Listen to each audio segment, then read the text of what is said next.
we watched Drive-Away Dolls.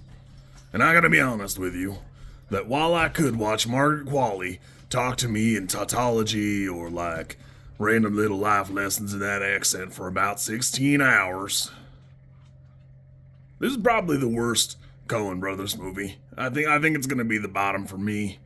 I've seen a bunch of the other ones. It's really it's kind of a hodgepodge of different films thematically and such, but I did not care for it.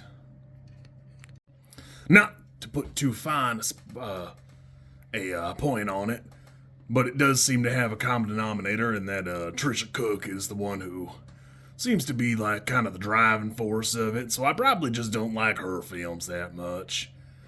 I will say that I think I liked the idea of this movie much more than I liked it in practice. I think that the two main characters are fun. I think they're doing a pretty good job, and they just need a little bit more of something else going on. The kind of climax there, or at least the first one, is really a little rushed for me. That it seems like the screen time is not divided up appropriately in that there's definitely something going on with the two goons that you're watching, but, you know, things happen.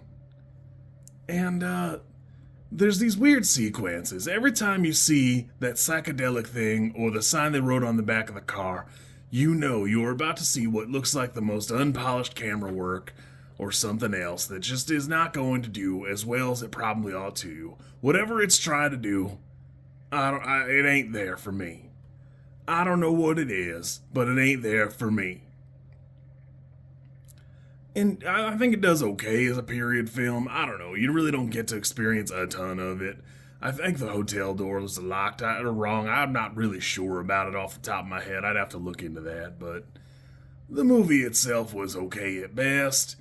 I really do hate those psychedelic scenes. It really seems like a weird, jarring thing that it's trying to say something, and there's just too much of whatever makes it so psychedelic and such that I don't think it does a good job as like a narrative vessel. I'm pretty sure that's Miley Cyrus if you care, but again, I would just as soon not have them. There's got to be something else you can do. There's like 100 million things you can do, and all of them are better than whatever that was. For me, there's like a blasé quality to how this film is thrown together that it just doesn't work for me as a whole. As a complete product, I just think it's missing a little something. I'm not sure what that is, but you're right down to like the ex-girlfriend with that dumbass dog, and the weird way that the gangsters are handled, or like the guy who runs the car rental place. It just is missing something extra. I don't know what it could be off the top of my head, but it feels a little bit much. There's a component of it where the film is so packed and yet still so but now, in the effort of fairness, it is probably worth mentioning that I did before this watch Love Lies Bleeding. I think the difference is about 3 days. And if you'd have told me in the same year there were two sapphic period films, and both of them would have, murder or whatever, I'd have been like, nah, I don't think that's right. That's probably not true. The film was initially going to be called Drive-Away Dykes, and in the effort of transparency, I kind of wish it had stayed that way.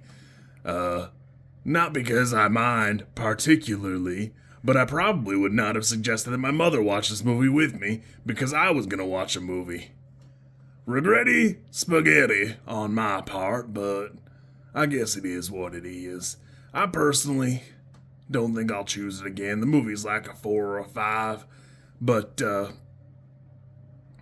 it was watchable, but it's definitely got some, rough spots.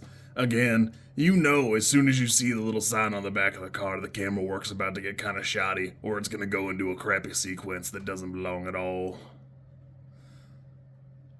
Well, better luck next time. You kids have fun. Be good.